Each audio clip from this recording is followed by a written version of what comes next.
Hi, this is Mark and this is the Air Purifier video guide. And in this guide I'm going to really help you understand air purifiers, so as you go shopping and researching to find the right one for you, you'll have a little better knowledge of what to look for and what to avoid. You've probably already done a Google search for air purifiers only to discover there are over 7 million results. And with those results come thousands of different models, and most of the results lead you to marketing sites where they're really just trying to sell you their brand. And it's probably no wonder you're confused. So this video guide, what it's going to do is really walk you through some of the most commonly asked questions. What are the 10 types of purifier? What does each help? What's best for asthma, allergies, mold? Which ones can harm your lungs? And what I'm going to ask you to do is create a little checklist for yourself. On the right hand column you'll see I have the 10 types of air purifier. You can either pause the video and write those down or just make a little note of them as I go through each technology. And then we'll go over a little bit about square footage, some warranty suggestions, and as you go searching you want to probably make some notes about some of the purifiers you'll find on the internet. So what are the 10 types of air purifier and what does each help? Well, here are the 10 types, and I'm going to go over the first 5. HEPA, recommended by doctors most, is a cloth-like filter. It basically is going to grab and hold pollen and dust, and that's why it's considered best for allergies, for anybody that's allergic to pollen.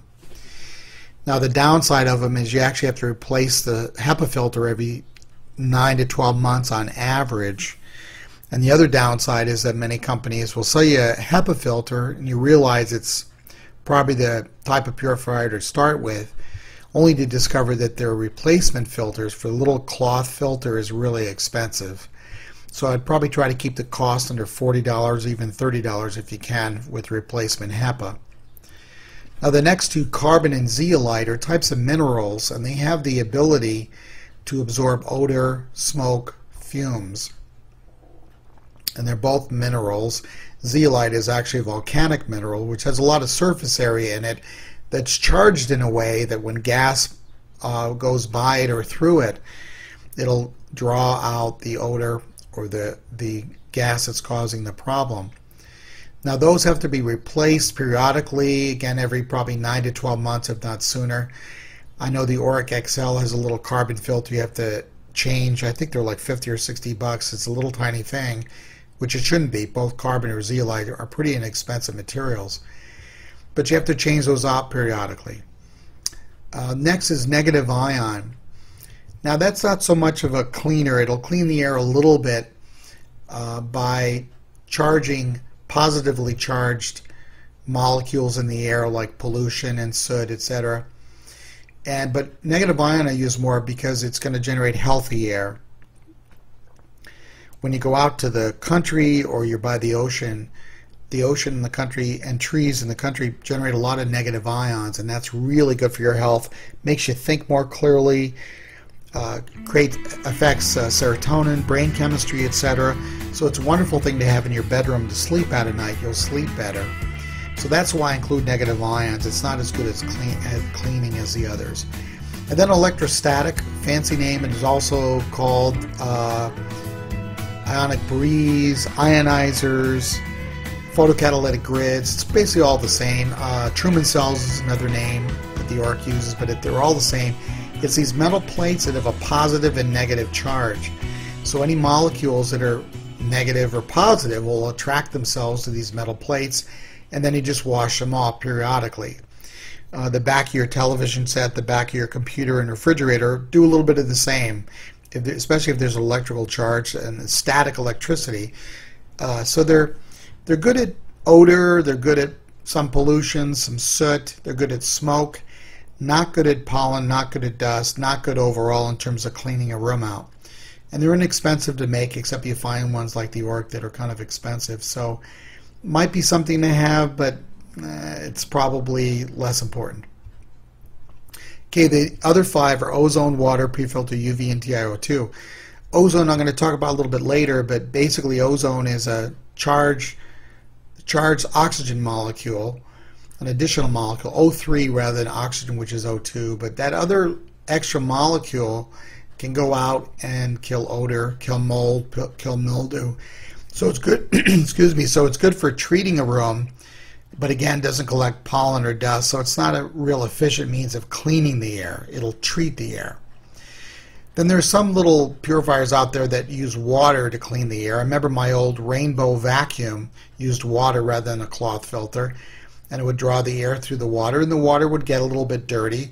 So it'll collect some dirt and hair and pollen if it's floating around in the air, but it won't do anything for gas or some of the smaller molecules.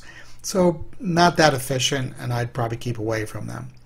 Pre-filter is a little filter that's going to save the HEPA filter and the other filters in the unit, so you won't have to change the HEPA as often. And it's basically like a screen door. It's going to gather hair and dust, and it's washable. Then you have UV and TiO2. Well, UV is ultraviolet light used in hospitals and by doctors and dentists, and it's going to kill germs, bacteria, viruses, mold, and mildew. TiO2 is a nanotechnology which actually, when used in front of UV light, is going to magnify the UV light like 1,000-fold. So as the air goes through the purifier, it's going to treat that much more air and treat it more effectively. So those are the 10 types, and on the right hand side you can either stop the video and write these down, or make a little note to yourself of which ones sound like the technology that you want the most. Back to our questions. Which type is best for asthma and allergies? The answer would be HEPA, UV, and ion. And the reason for that is HEPA is going to gather your pollen, your dust, and also your mold spores. And then UV is going to protect your immune system, which asthma and allergies are related to your immunity, by killing germs, viruses, bacteria. And then negative ionizer or negative ions have been proven through some research that was done in France to actually show that it actually helps with breathing and the passageways. So those are probably the three I look for with asthma and allergies. Which type is best for pet odors? That would be carbon, because it absorbs odors, and electrostatic, because it tends to render odors inert. And then mold, I'd look at ozone, UV, and TiO2. And I'd probably go UV and TiO2 just for the reason I'm about to mention. Okay, back to your checklist. The other things I didn't cover yet are square footage, and that's you take the length and width of the room. By the way, air purifiers won't go through doorways. They'll only go around spaces. So you need to buy a purifier for each room, unfortunately, unless the doorway is very big.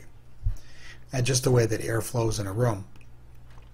Square footage for most air purifiers is based on a 7 to 8 foot ceiling. So if you have cathedral ceilings or a 9-foot ceiling, you have to factor that a little bit when it says the square footage on the box. If you got asthma and allergies, you're going to probably want to lower your expectations, because you want to actually exchange all the air in the room, clean all the air in the room 3 to 4 times per hour rather than once per hour. So a lot of manufacturers will give you a high square footage, but it's really based on just 1 time per hour. Warranty suggestions. I'd probably avoid the ones that say lifetime warranty, because there is a catch. A lot of times it's prorated. If the machine breaks down in a year, you're going to have to pay something to have it replaced. So a little bit about warranties there. Which air purifiers can harm my lungs? The answer is ozone. Too much ozone can irritate the passageways. It's very bad for people with any kind of respiratory problems. Probably better to use UV and TiO2 to treat the air. It's just as effective. To get more helpful tips, to ask a question, and to watch some of my video reviews, visit aliveairpurifier.com/blog. Thanks for watching.